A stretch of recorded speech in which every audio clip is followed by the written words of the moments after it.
With more than 750 historic homes, buildings, and sites, Silvertown Historic District is one of Georgia's and the South's largest and most complete examples of a planned industrial community of the early 20th century. Yet, Silvertown is much more than a collection of buildings. It is a community. While many of the original mill workers are now gone and the mill itself no longer stands, Silvertown remains vibrant and valuable.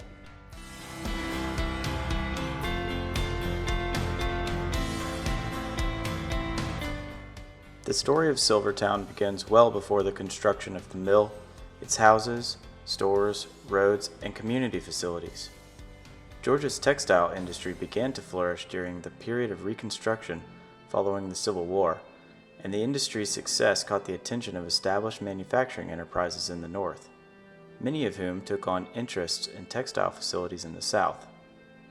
By 1900, textile manufacturing had become a major industry in Georgia, and by 1920, there were at least 116 mills in the state. At the time, Georgia's textile industry employed more than 27,000 people, many of whom resided in company-owned housing. For smaller towns like Thomaston, the industry transformed the local economy, population, and landscape. In 1899, a group of local entrepreneurs established Thomaston Cotton Mills, which became a leading textile producer in the area. 1 year after the company's founding, Robert Edgar Hightower became president. An Upson County native, Hightower spent his youth in Thomaston, attended the R.E. Lee Institute, and married Mattie Lou Harrison. With Hightower and his fellow executives consistently reinvesting company profits into the local community and textile industry, Thomaston Cotton Mills saw great success. As the enterprise expanded, it diversified its product line and built new facilities, adding finished bedding products, apparel fabrics, and tire cord to their product line. In the mid-1920s, at the height of his professional career, Hightower negotiated the tire cord deal that led to the development of Martha Mills and eventually Silvertown. In 1925, a group of executives from leading tire manufacturers B.F. Goodrich and Fisk Rubber Company came to Georgia in search of a textile mill operation capable of supplying a massive amount of finished cotton tire cord. The group's local guide was Chip Robert of Atlanta-based Robert & Company, an innovator in textile engineering and architecture. After visiting mills in cities throughout Georgia and Alabama, BFG and Fisk chose to work with Thomaston Cotton Mills. And so, in what Mr. Hightower characterized as the largest single contract in textiles in the history of the world, Thomaston Cotton Mills entered the budding automobile tire industry in full force. Having secured a contract to produce $100 million worth of finished tire cord, Mr. Hightower and the rest of the Thomaston Cotton Mills board of directors were faced with the daunting task of actually producing the cord.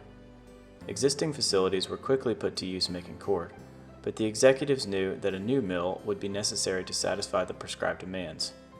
To build the new mill, Mr. Hightower entered into a three-party agreement between himself, supplying the land and serving as the initial operator, BFG as primary buyer and capital investor, and Robert & Company as architects and engineers. In 1926, workers began construction of the new tire cord mill and a village to house its workforce and their families. Mr. Hightower named the factory Martha Mill after his wife, and the new plant was outfitted with state-of-the-art machinery, elevating it to the top tier of the industry. On New Year's Day, 1927, Martha Mills began operation in a limited capacity, and later that year assumed full production. Within its first 2 years of operation, the mill grew to support at least 500 employees. Within the first year of operation, a village of 125 single and multi-family homes was constructed just south of Martha Mills. The area, which later became known as South Village, includes a collection of simple yet impressive bungalows set in a gridded layout of roads and walks. South Village's pleasing aesthetic demonstrates the value placed upon developing a respectable, attractive community to support the industrial enterprises at Martha Mills. Martha Mills was instantly successful. and before the end of the second year of operation, B.F. Goodrich decided to exercise an option to purchase the mill and assume full control. In so doing, the rubber company became engaged in the business of not only producing tire cord, but also in community development. In June of 1929, on the cusp of the Great Depression, BFG began expanding the mill and village.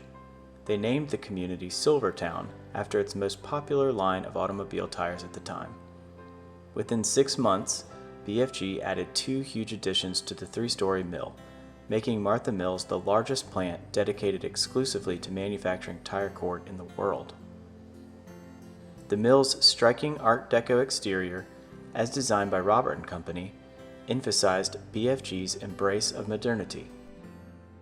Anticipating the need for a workforce of approximately 2,000 employees, BFG also began immediate expansions of the village to include more than 500 new bungalow houses. Because the village was considered a vital part of the mill's operation, the company sought to provide what it considered a total living environment for its employees, complete with churches, schools, stores, medical facilities, community spaces, and housing. While there was a hierarchy of housing in Silvertown, whereby executives were provided larger and more centrally located houses, all residents of Silvertown paid rent to BFG. The company maintained all roads and communal spaces and provided electrical services and even ice. Silvertown, being a new city, was thoughtfully and beautifully planned by prominent landscape architect and city planner Earl Sumner Draper. To promote healthful living and industry, Draper's plan incorporated ample green space, walkability, and a full range of social and recreational facilities. Earl Draper, who became nationally renowned for the design of industrial towns and suburban neighborhoods, drew on principles of the English Garden City and suburban residential models in the design of Silvertown. Efficiency and comfort in terms of access to green space, public amenities, and work at the mill were critical. Historically, the business and community center, which included schools, churches, and shops and entertainment, occupied the large open green space at the heart of the district. A system of curvilinear roads and sidewalks conforming to the natural topography provided access to distinct yet cohesive residential areas surrounding the 2 triangular-shaped formal entry features at the center of the community. BFG executives, many of whom sat on Silvertown's city council, made every effort to provide physical recreational facilities according to Draper's suggestion and design. However, the organization of activities was largely left to the people themselves. The Silvertown ballpark had overflow crowds on a regular basis. During the 1930s and 40s, citizens attended first-class Textile League baseball games, held great high school state championships, and hosted summer youth baseball matchups in Silvertown. The community also maintained a tennis court, parks and playgrounds, and a scout hut. Despite the real economic hardships caused by the Great Depression, Silvertown flourished as a community with a textile manufacturing backbone.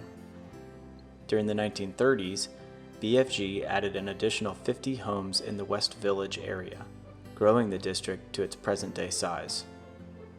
Mill operations continued to increase through World War II as BFG diversified production to support the war efforts. But by mid-century, technological advances had begun to exact major changes within America's textile industry. By the late 1950s, BFG had already sold many of the village houses to mill workers and was engaging in the process of relieving itself of the burden of town ownership. In a series of political events occurring in 1958, BFG dissolved the Silvertown Charter, donated all streets, sidewalks, and utilities to the city of Thomaston, transitioned the schools to the management of the Thomaston Board of Education, and transferred ownership of the churches to their respective congregations. BFG's enterprise remained active in Thomaston until 1997.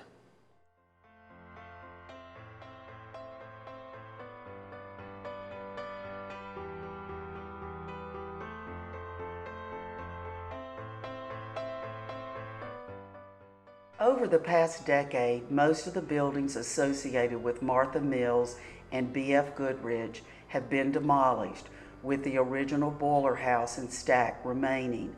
Despite the near total loss of the mill complex and alterations to some of the district's historic homes, Silvertown remains, as it was designed to be, a place where people can enjoy their lives while working hard and rearing their children. While parts of Silvertown have no doubt been lost, the community's legacy is preserved in both the physical and social character of the district. Indeed, the community remains very much intact thanks to recent efforts of its citizens, culminating in the development of the Greatest Generation Memorial Park, which occupies the historic green space at the district center, as well as the achievement and honor of listing in the National Register of Historic Places.